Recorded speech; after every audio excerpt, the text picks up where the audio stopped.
안녕하세요. 제 나이도 어느새 이제 40이 넘었네요.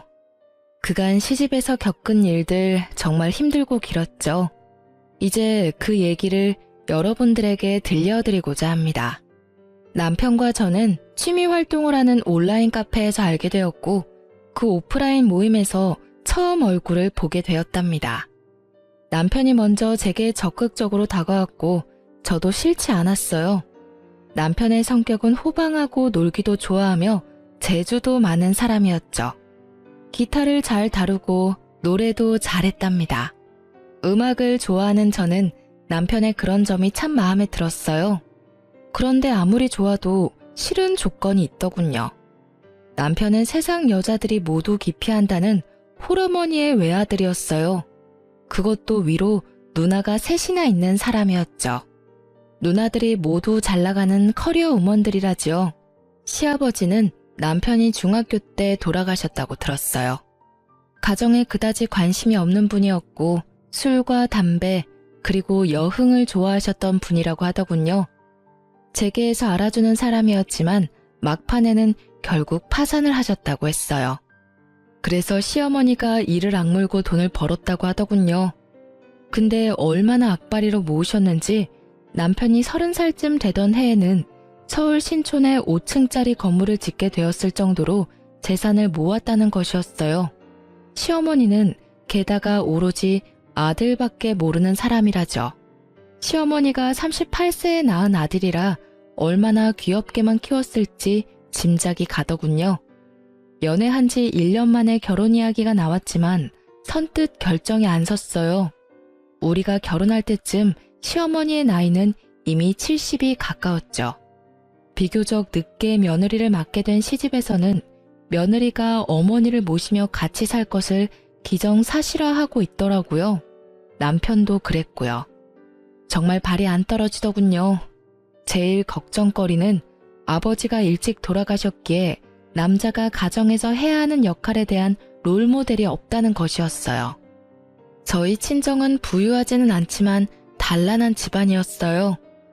아버지가 반듯하시고 엄마도 자애로우셨죠. 그러니까 각자가 가정에서 맡아야 할 역할을 모두 잘하는 그런 집안이었어요. 이런 친정에서 살다가 남편의 적극적인 구애로 영 다른 환경으로 시집을 가게 된 저. 이제 저의 그 험난한 시집살이를 여러분께 낱낱이 들려드릴게요. 시어머니 소유 5층 건물에는 다양한 상가가 입주해 있었는데 그 중에 1층에서 시어머니가 식당을 크게 하고 있었어요. 건물 5층에는 살림집과 사무실이 함께 있었는데 남편이 그 사무실을 차지하고 사업을 하고 있었고요.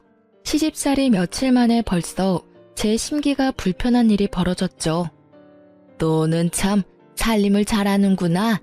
우리 딸들은 영 살림하고는 거리가 멀어. 하긴 걔들이야 공부만 했으니까. 나도 일하면서도 딸들 일 안 시켰어. 참 묘한 뉘앙스가 풍기는 시어머니의 말이었어요. 그러니까 우리 엄마는 저를 살림에 부려먹었다는 건가요? 그리고 시누이들은 공부만 했고 저는 일만 했다는 말로도 들리더라고요. 저도 대학을 나온 사람이었어요. 그냥 살림 참 잘하는구나 까지만 했으면 얼마나 좋았겠어요. 이 말은 저에 대한 말일 뿐만 아니라 우리 부모님에 대한 말이기도 했죠. 기분이 참 나빴답니다. 한마디 할 수밖에 없었죠. 어머니, 저도 친정에서는 손에 물 안 묻히고 공부만 하던 사람이에요. 저희 어머니도 일을 하셨지만 저희들 일 안 시키셨고요. 그렇지만 저희 집에서는 아버지도 가끔 우리 남매가 좋아하는 별식을 만들어 주시기도 하세요.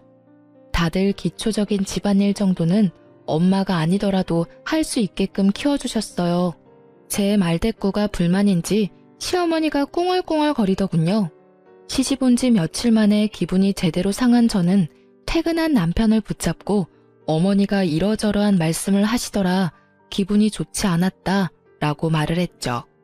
하지만 남편은 그게 무슨 문제인지 모르겠다는 듯 어리둥절하다가 그저 웃고 말더라고요. 그리고 시아버지가 남편이 중학교 때 돌아가셨기에 가장의 역할이 뭔지 알지 못할 거라는 저의 걱정은 그대로 들어맞고 있었어요. 남편은 가정이 어떻게 돌아가고 있는지 관심이 1도 없더라고요.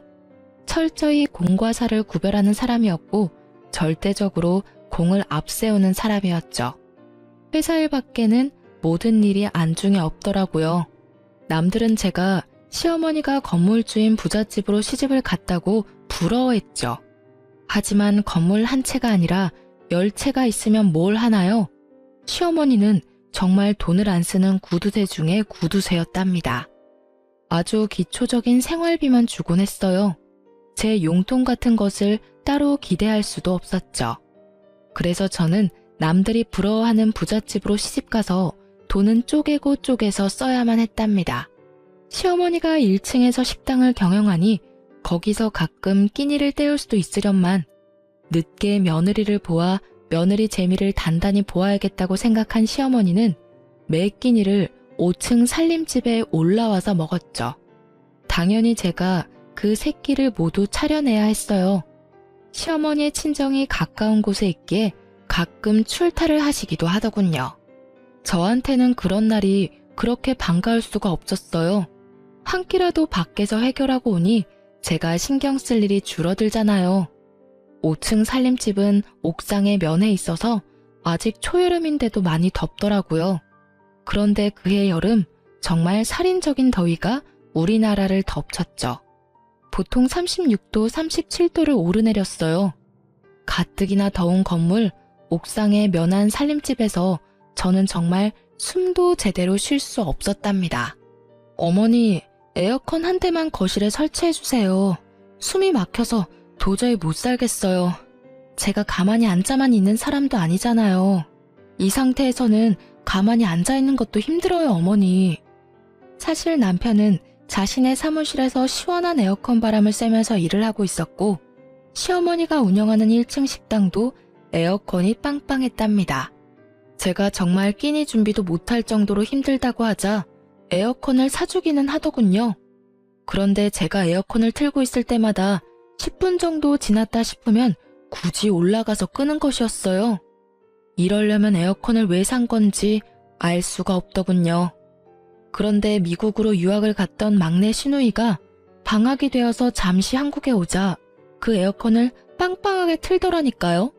그리고 하루는 근처에 사는 둘째 시누이가 이런 트집을 잡았죠.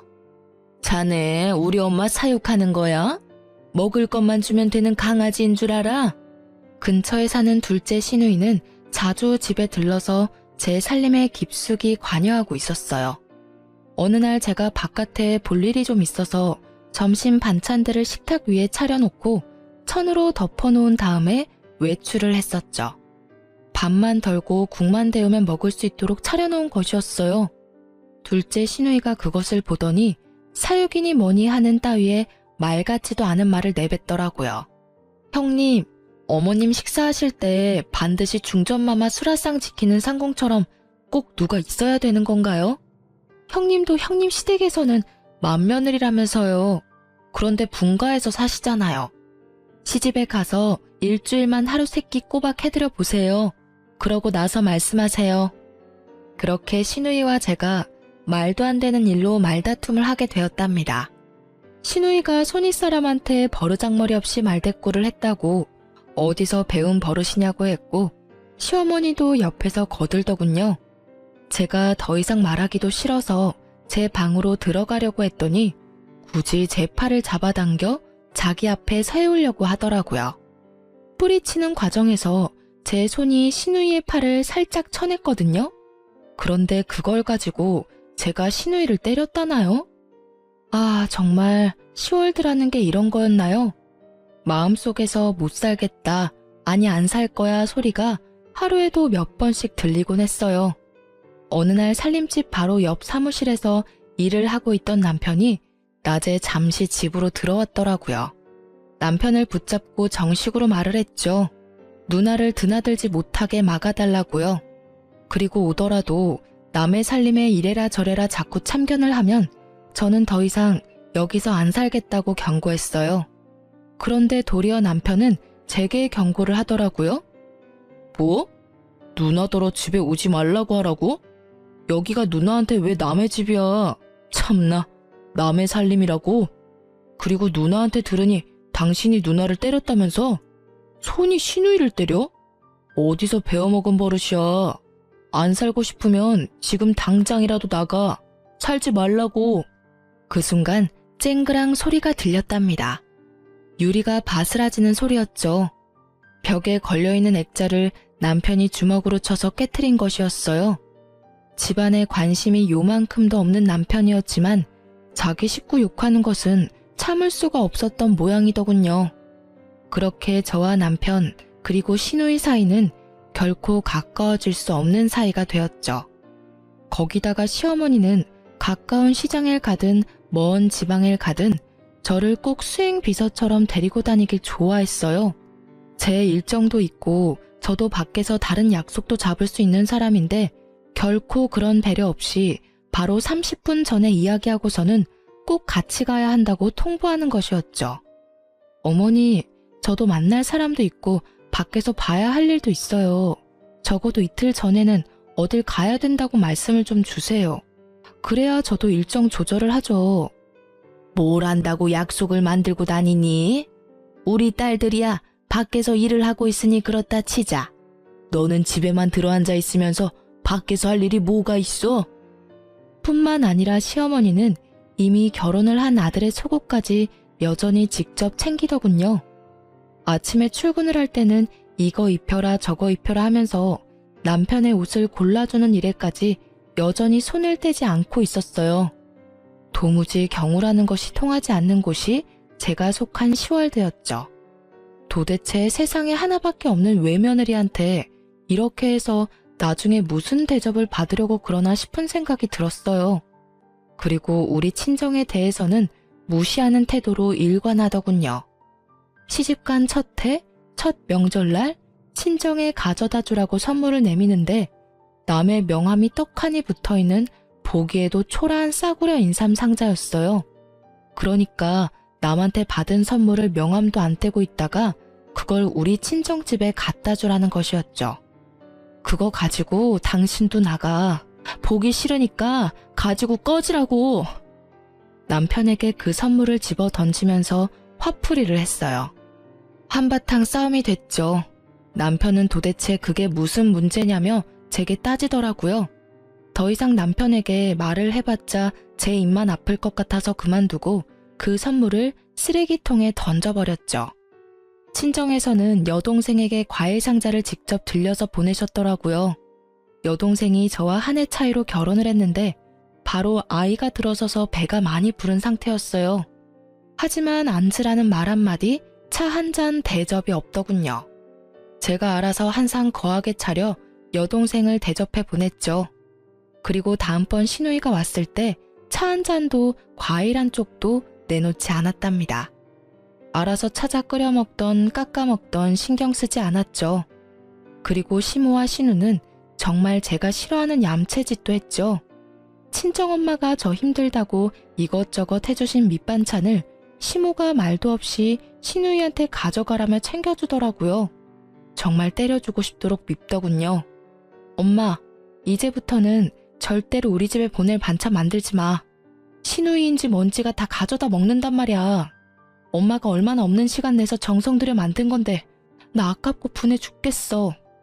친정엄마는 좀 더 많이 만들어 보내주시겠다고 했지만 제가 굳이 하지 말라고 했죠.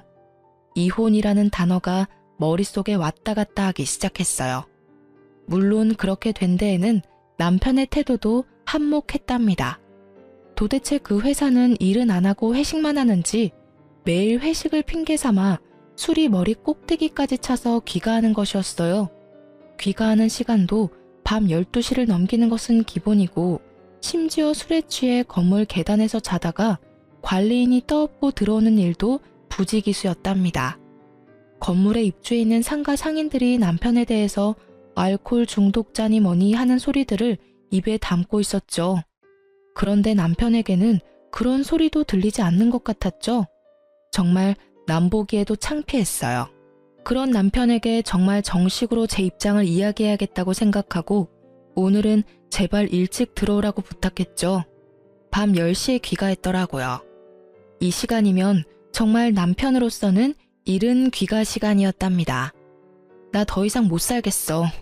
나는 시어머니 모시려고 결혼한 것도 아니고 따로 살고 있는 시누이한테 살림 간섭 받을 이유도 없어. 이러려면 돈 주고 말 잘 듣는 파출부나 가정부를 부르면 될 일이었잖아. 우리 당분간 따로 있자. 나 친정에 가 있을게. 당신은 결혼이라는 것의 의미도 모르고 가정에서 남자가 어때야 하는지도 전혀 모르는 것 같아. 그저 어머니만 떠넘겨 놓고 결혼하기 전하고 전혀 다를 바 없이 사는 게 당신한텐 결혼 생활이야? 돌아가신 아버님 걸으신 길 당신이 똑같이 걷지 마. 그리고 저는 필요한 짐들을 챙겨서 친정으로 가버렸답니다. 친정으로 간 지 열흘이 됐는데도 새끼를 꼬박 부려먹던 시어머니가 굶어 돌아가셨다는 소식은 들리지 않더군요. 그리고 수행비서가 없이도 잘도 돌아다니는 것 같았어요. 친정에서 간 지 12일째 되는 날 남편이 찾아왔더군요. 저는 제 입장을 조금 더 구체적으로 정리해서 말했죠. 분명히 말했지만 이대로는 안 살아. 이혼하든가 아니면 분가해. 둘 중에 하나 선택은 자기 자유야. 분가하면 당연히 집은 시집에서 해줘야 하는 거고 알아서 판단하고 연락 줘. 며칠 후에 남편이 다시 저를 찾아왔더군요. 거참 어쨌든 돈은 많은 집안인가 봐요. 지금 있는 건물에서 차로 약 1시간 정도 떨어진 곳에 시어머니가 사놓은 아파트 한 채가 있다는 것이었어요. 그 아파트를 전세를 주었는데 나갈 때가 되었으니 거기로 살림을 나자는 것이었죠. 웬일인가 싶더라고요. 어쨌든 이사를 했답니다. 저는 이제 간섭받지 않고 제 맘대로 집을 꾸밀 수도 있고 내가 먹고 싶고 남편에게 먹이고 싶은 것도 맘대로 먹일 수 있게 된 것이었어요. 정말이지 날아갈 것 같더군요. 친구들을 불러서 간소하게 집들이도 했죠. 그런데 정말 의외로 시누이가 이사 비용이라면서 봉투를 하나 내밀더군요. 그렇지만 열어보고 정말 화가 나지 않을 수 없었어요. 돈도 잘 번다는 사람이 준 봉투에 달랑 5만 원이 들어있었답니다. 누가 이사 비용 달라고 했나요? 차라리 주질 말던가요. 박박 찢어버리고 싶더라고요. 그리고 어느 날 정말 상식적으로 이해가 가지 않는 일이 또 생겼답니다. 시어머니의 새끼 밥을 다 해서 남편 출근길에 도시락으로 싸서 보내라는 것이었어요. 길을 막고 물어봐. 분가한 며느리가 시어머니 새끼 도시락을 싸서 보내는 게 경우에 맞는지 말이야. 그리고 어머니 연로하셨다곤 하지만 건강하게 일하고 계시잖아. 나 없을 때는 도대체 어떻게 먹고 살았어? 자기가 밥 해먹고 살았을 리도 없고 어머니가 식사 정도는 해결하셨을 거 아니야.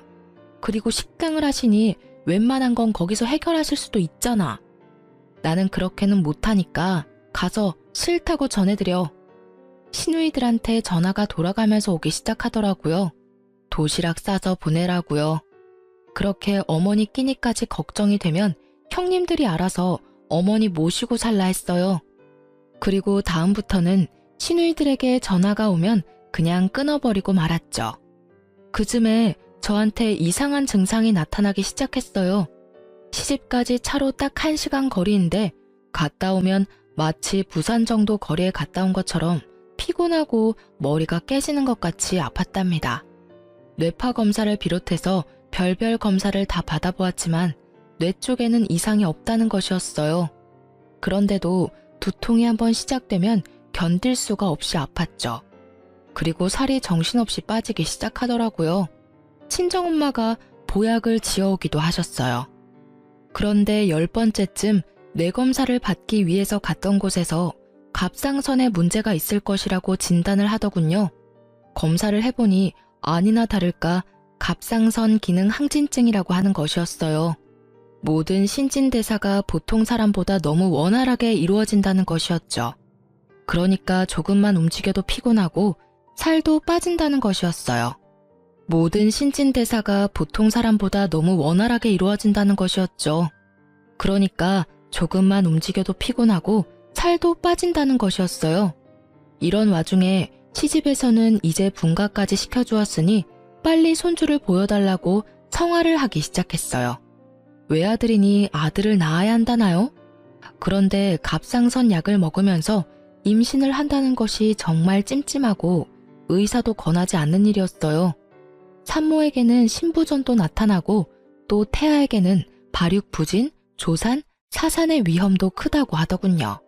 에휴, 내 친구들이 나 들으라고 하는 소리인지 손주 자랑들을 해대는데 이건 뭐 며느리가 비실거리니 손주를 볼 수가 있어야 말이지. 아이고 내 팔자야. 늦게 본 아들이라 손주 좀 빨리 보고 싶어서 분가를 시켰는데 뭐? 무슨 병이라고? 어머니, 엄마가 마음도 몸도 건강해야 태아도 건강한 거죠.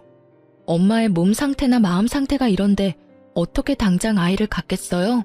조금만 기다려주세요. 하지만 제가 아프고 싶어서 아픈 것도 아니고 산모나 태아에게 그렇게 위험하다잖아요. 그래서 피임을 하고 약 1년을 치료를 받고는 이제는 임신도 생각해보라는 의사의 진단을 받게 되었답니다. 이제 저는 아이를 갖기 위해 노력했죠. 그런데 하늘을 봐야 별을 따죠. 이사했다고 해서 제 버릇 개 주겠어요? 아마 그런 버릇은 개도 안 받을 것 같더라고요. 역시 새벽 귀가나 아니면 아예 시집 건물에서 자고 바로 출근하는 일이 허다했어요. 자고 바로 옆 사무실로 출근을 해버리면 되니까요. 이사를 하던 해 여름이 끝나갈 무렵 태풍이 몰려오면서 많은 비를 뿌렸답니다. 우리가 사는 아파트 근처에 하천이 범람할 것이라고 대피를 준비하라는 안내방송이 밤새 계속되었고 뉴스 자막에도 하천에 범람 위험이 있다며 알려주더라고요. 하지만 남편놈은 저 혼자 집에 있는 걸 알면서도 전화 한 통 없더군요. 그렇게 위험한 상황이 지나고 난 후 저는 아예 도어락 비밀번호를 바꿔버렸어요. 그리고 아무리 문을 두드려도 열어주지 않았죠. 이런 상황인데 손주를 빨리 내놓으라니 도대체 황당하기 이를 데가 없었답니다. 정말 잘못한 걸 알아서 그러는지 아닌지 모르겠지만 잘못했다고 싹싹 빌기에 이번에만 용서해주기로 하고 문을 열어주었죠. 평생 함께 안 살 거라면 모르지만 살 거라면 이제 아이 가질 생각도 해야 된다는 것을 알아듣게 설명했어요. 알아들었는지 어쨌는지 귀가 시간이 약간 당겨졌고 그로부터 약 5개월 후에 임신을 했다는 진단을 받을 수 있었답니다. 간간히 들리던 그 도시락을 안 싸보내는 것에 대한 불만도 쏙 들어갔죠. 아이를 가지니 시집에서 저를 대하는 대접이 조금은 나아지더라고요. 그날도 사고를 고아놓았으니 가져다 먹으라는 연락을 받고 시집으로 갔죠. 시어머니와 찻잔을 마주하고 앉아서 얘기를 나누고 있었어요. 돌아가신 시아버지의 형제분으로 작은 아버지가 있었지만 그 댁에도 딸만 넷이었어요. 시어머니는 아이는 꼭 아들이어야 한다고 여러 번 강조하더군요. 참나, 그게 어디 제 마음대로 되나요? 그리고 저는 예쁜 딸이 더 좋겠다는 생각을 하고 있었답니다. 물론 시어머니에게 말은 안 했지만요. 그런데 대화 끝에 시어머니가 갑자기 좀 엉뚱한 말을 하는 것이었어요. 예, 네 시아버지 들어오실 시간 됐다. 갈비찜 좋아하신다. 얼른 좀 장만해라. 아이고, 시간이 벌써 이렇게 됐구나. 그런 건 좀 미리미리 챙겼어야지. 곧 들어오실 텐데 시간이 없지 않니? 어머니, 무슨 말씀이세요? 아버님 돌아가신 지가 거의 20년이 되어 오는데 무슨 갈비찜을 장만해요. 어머니 갑자기 왜 이러세요? 느낌이 정말 이상했어요. 그런데 시어머니가 그날은 곧 정신을 수습하더라고요. 한숨 놓았지만 다음번에 시집에 갔을 때 들은 얘기는 정말 절망적이었죠. 내 친구들하고 한강에 물놀이를 갔는데 글쎄 저쪽에서 네 남편이 둥둥 떠내려오지 않겠니? 그래서 내가 얼른 뛰어들어가서 건졌다. 갑자기 정신이 번쩍 들더라니까요. 남편에게 상황을 이야기하고는 바로 어머니를 병원에 데려가 뇌 MRI를 찍어야 했어요. 미리 조금은 예상하고 있었지만 막상 치매 진단이 나오자 가슴이 덜컥 내려앉더군요. 시누이들에게도 물론 이 소식을 다 전했죠. 말하는 것만 들을 때는 세상에서 제일 효녀들인 새 시누이가 또 시끄러워지기 시작했어요. 빨리 저희더러 다시 합가를 하라는 것이었죠. 그렇지만 몸이 무거운 상태이고 출산이 임박해 있었어요. 아이가 태어나면 육아 문제까지 겹치니 어머니를 당분간 병원에 모시자고 했죠. 자식도 없는 할머니처럼 왜 병원에 모시냐며 또 한바탕 난리가 났답니다. 첫 아이라 그런지 배도 많이 부르고 제 한몸 움직이기도 힘들었어요. 그런 사람이 합가를 해서 무슨 일을 할 수 있단 말인가요? 그래서 결국은 제가 출산을 하고 아이가 어느 정도 자랄 때까지만 시어머니 옆에 사람을 두기로 결정을 하고 까다롭게 골라서 아주머니 한 사람을 붙여두었죠. 첫 아이라서 어느 정도 난산을 겪었지만 아이는 건강하게 태어났고 아들이었어요. 아이가 돌이 될 때까지 제 품에서 떼어놓지 않고 키웠죠. 시어머니의 증세는 정말 빠르게 악화되고 있었어요. 딸들 셋을 알아보시기는 했지만 누가 맏인지 누가 막내인지 헷갈리는 것 같았죠. 남편만 정확히 알아보았답니다. 저더러는 웬 아줌마가 우리 집에 와서 뭘 훔쳐가려고 한다고 소리소리 지르는 바람에 소동이 벌어지기도 했었어요. 어느 날, 그날도 시어머니가 간병하는 아줌마더러 동서라고 부르면서 어떻게 이렇게 오랜만에 왔냐는 둥 헛소리를 한 다음 잠에 떨어진 날이었어요. 가만히 시어머니의 얼굴을 바라보았답니다. 50대 초반에 혼자가 되어서 오로지 자식들만 보고 돈을 버는데 인생을 바친 사람이었죠. 같은 여자의 입장으로 볼 때 정말 안 된 사람이었어요. 그리고 이제는 누가 보기에도 살만하고 며느리의 손자까지 보았는데 그만 치매에 걸린 거잖아요. 시집와서 단 한순간도 저에게 살가운 적이 없었던 시어머니였지만요. 그런데 그날은 시어머니에 대한 동정심으로 마음이 정말 착잡했답니다. 집에 와서 곰곰이 생각을 해보았죠. 시누이들은 지금도 남편더러 빨리 합가해서 저에게 간병을 맡지 않는다고 궁시렁거리고 때로는 노골적으로 불만을 표하곤 했죠. 시어머니를 아무래도 내가 돌봐야겠다 생각이 들다가도 마치 시누이를 시키는 대로 하는 것 같이 비치는 게 너무 싫었어요. 그리고 치매 환자를 돌보는 것, 그 길이 얼마나 험난할지 상상만으로도 끔찍했답니다. 어느 하루 시집에 가서 아줌마에게 물수건을 받아서 시어머니의 얼굴과 손을 씻겨주고 밥을 먹도록 도와주었어요. 애미야, 네가 왔구나. 어딜 갔다가 10년 만에 이렇게 돌아왔니? 그동안 정말 보고 싶었다. 미국에 유학을 갔었다면서? 저와 막내딸에 대한 생각이 합쳐지거나 헷갈린 것 같더군요. 그 막내딸도 이제 곧 유학을 끝내고 귀국할 것이라고 들었거든요. 시모는 제 갓난아들을 품에 안고는 마치 태어나고서 처음 본 아이처럼 그렇게 반가워하더라고요. 시어머니를 이리저리 바꿔 뉘어가면서 몸 상태를 살펴보았어요. 고용된 간병인이 아무리 잘 돌봐준다고는 하지만 역시 남은 남이더라고요. 욕창이 어느 정도 와 있었고 몸 구석구석이 깔끔하지는 않더군요. 저는 그 순간 제 인생 전체를 내던져버릴 수도 있는 결심을 했답니다. 제가 어머니를 떠맡기로요. 남편한테 제 심정을 말하고는 분가에서 살고 있던 집을 정리해서 시집 건물로 다시 들어왔답니다. 아이를 친정에 맡겼고 친정엄마가 며칠에 한 번씩 아이를 데리고 시집으로 찾아와 주셨어요. 시누이들이 또 극성을 떨기 시작하더군요. 돌아가면서 찾아와서는 어머니가 좀 정신이 있다 싶을 때 엄청 극진하게 대하는 것이었어요. 그럴 때는 저를 옆으로 밀어내더라고요. 속셈은 아주 뻔했죠. 어머니가 정신이 있을 때 어떻게든 상속에 대하여 자신들에게 유리하게 해놓으려는 것이었어요. 그리고 어머니가 영 정신이 없다 싶으면 또 저에게 이것저것 트집을 잡아 잔소리를 하는 거였죠. 그렇게 마음에 안 들면 형님이 모셔가세요. 나 안 말려요. 지금 모셔가실래요? 큰형님이 먼저 모셔가시겠어요? 저는 실제로 주섬주섬 시어머니의 짐을 쌌어요. 큰 시누이가 와서 하도 이건 이래라 저건 저래라 잔소리를 하기에 한번 해본 짓이었답니다. 큰 시누이가 예상대로 자신은 밖에서 일을 하는 사람이라 간병이 절대 불가능하다며 손사래를 치는 것이었죠. 돈 잘 버니 모셔다가 간병인이라도 붙여놓고 저한테 하듯 감시 감독을 하면 되지 않겠느냐고 했어요. 슬그머니 내빼더군요. 물론 시누이들이 제가 모셔야 한다고 고집을 세우기는 했지만 시누이들의 의견을 따른 것이 아니라 제 스스로 결정한 일이었어요. 그런데 스스로 결정하고 각오를 단단히 했지만 정말 쉬운 일이 아니더라고요.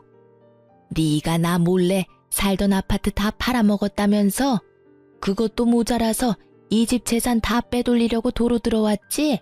내가 네 속셈 모를 줄 아니? 인연, 어서 도로 나가거라. 시어머니는 이런 말도 자주 입에 담았어요. 그리고 근처에 있는 물건을 갑자기 집어던지기도 했죠. 한 번은 고지서를 담는 작은 목함을 던져 얼굴에 정통으로 맞는 바람에 이마가 찢어지기도 했어요. 시어머니의 상태는 점점 나빠져서 결국은 자신이 할 수 있는 일이 거의 없는 지경에 이르렀죠. 저는 그야말로 시어머니의 손과 발이 되어야 했어요. 그리고 가장 걱정하던 문제가 터졌죠. 이제 배변도 자신의 의지로 조절하지 못하게 된 것이었죠. 배변 문제를 처리하는 것이 너무나 힘이 들었던 저는 시누이들이 올 때마다 손에 들고 오는 먹을 것은 모두 빼앗아서 치워버렸어요.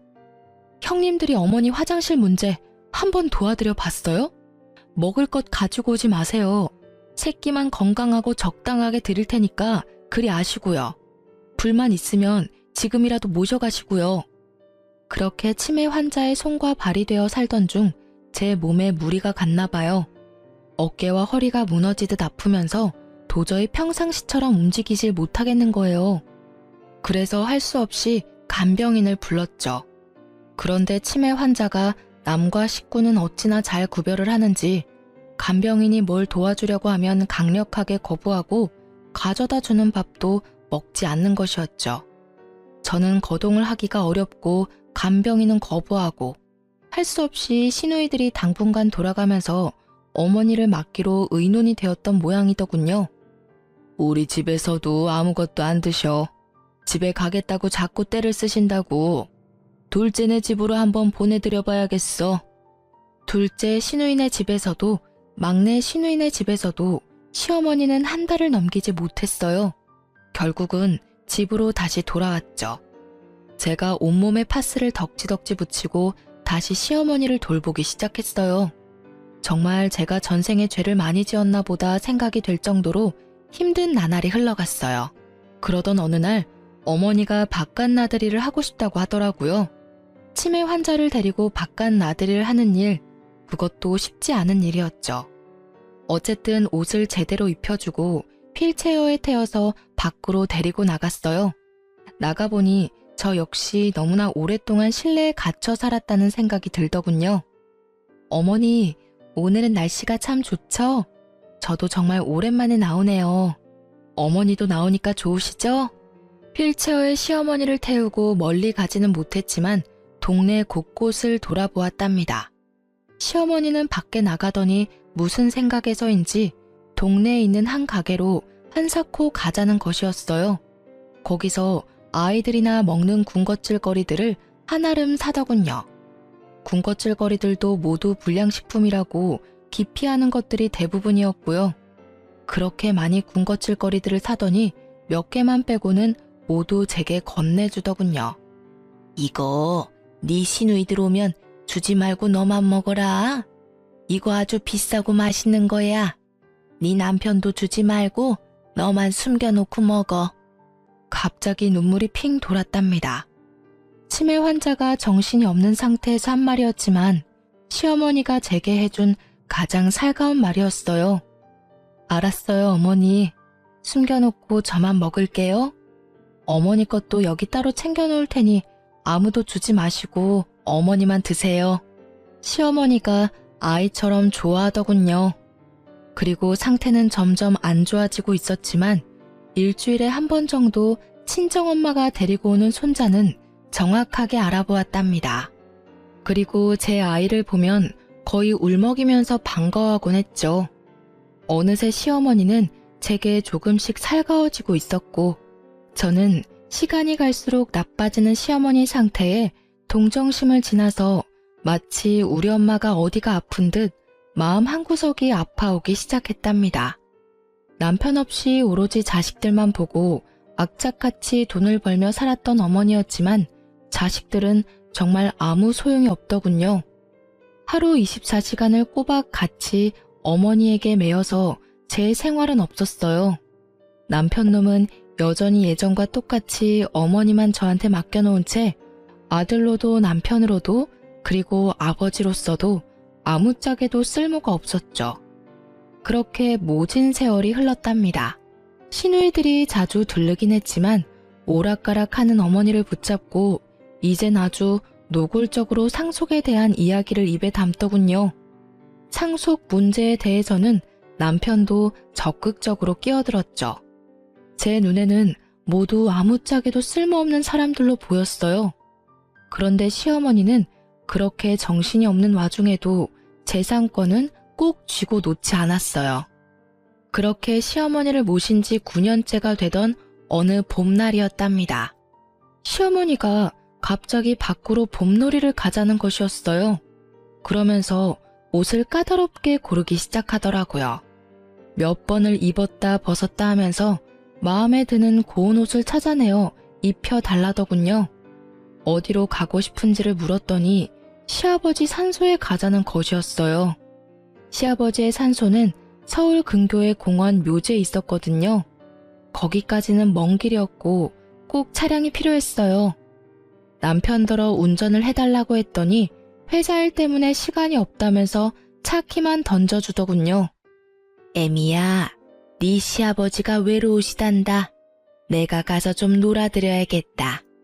애미 너도 네 시아버지 본 적 없지? 같이 놀러 가련? 산소에야 자주 찾아갔었죠. 갑자기 아버님이 보고 싶으신 거예요? 아버님이 꿈에라도 보이시던가요?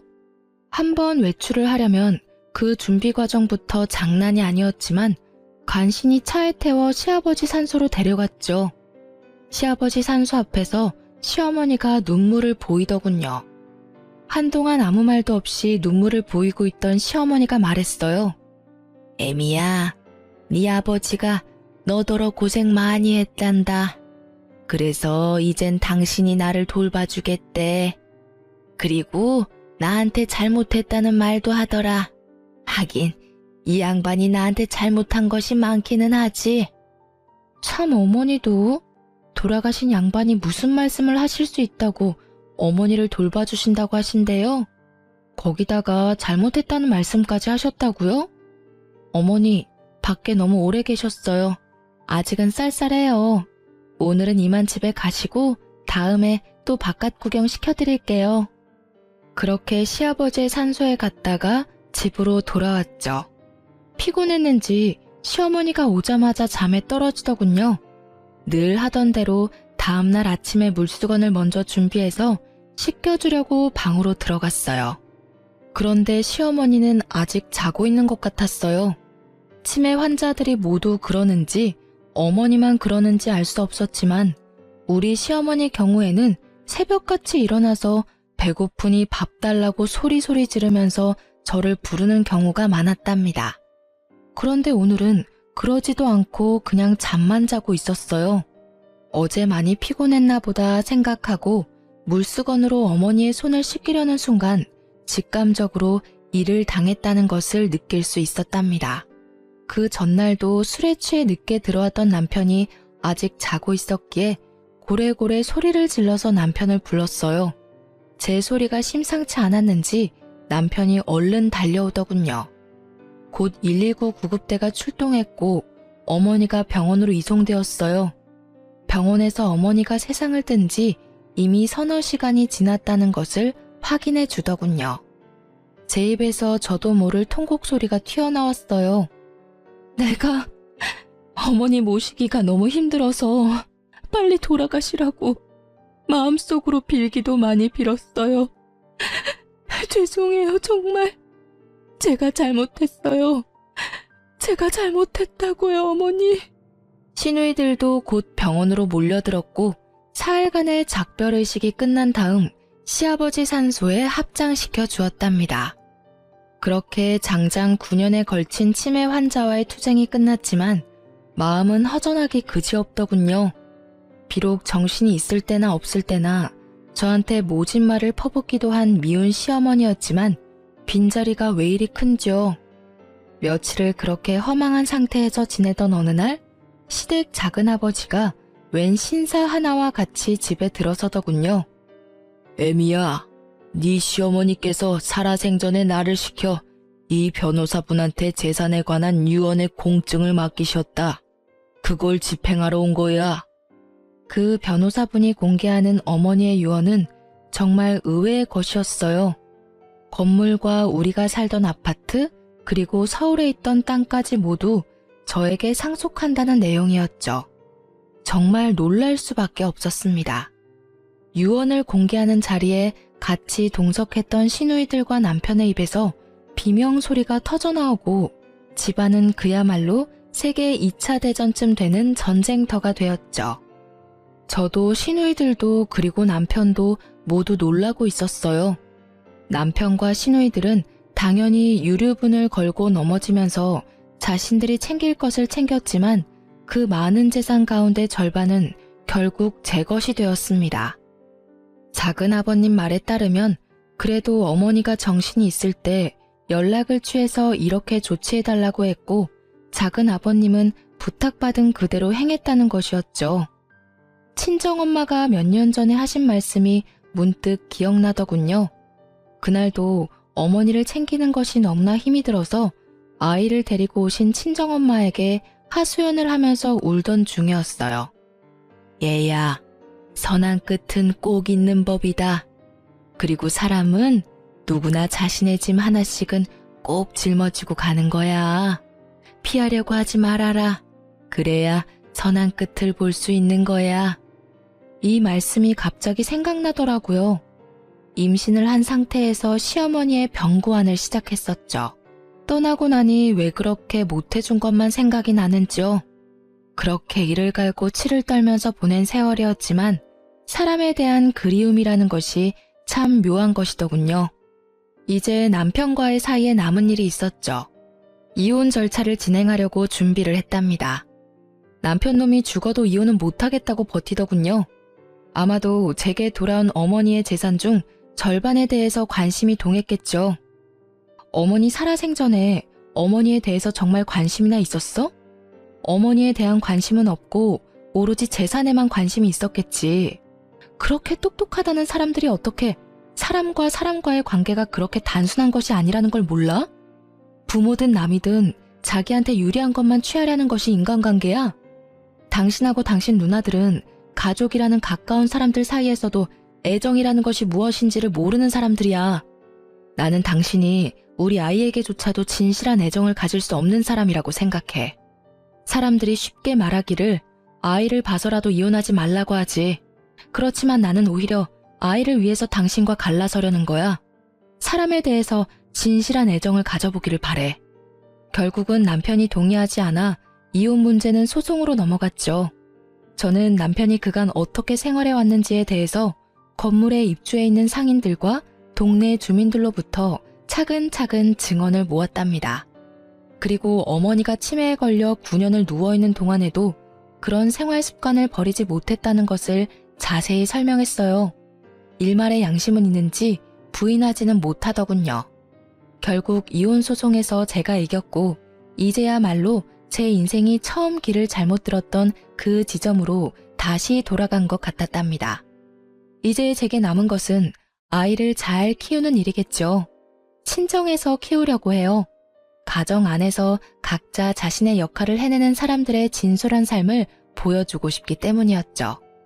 아이는 지금까지는 잘 자라주고 있답니다. 제 삶의 이유이자 희망이 된 아이.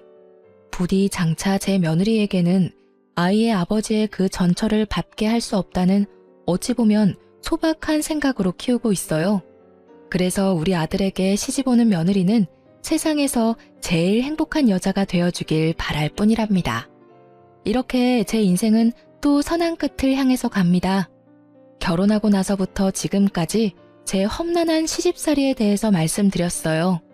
긴 글 읽어주셔서 감사합니다.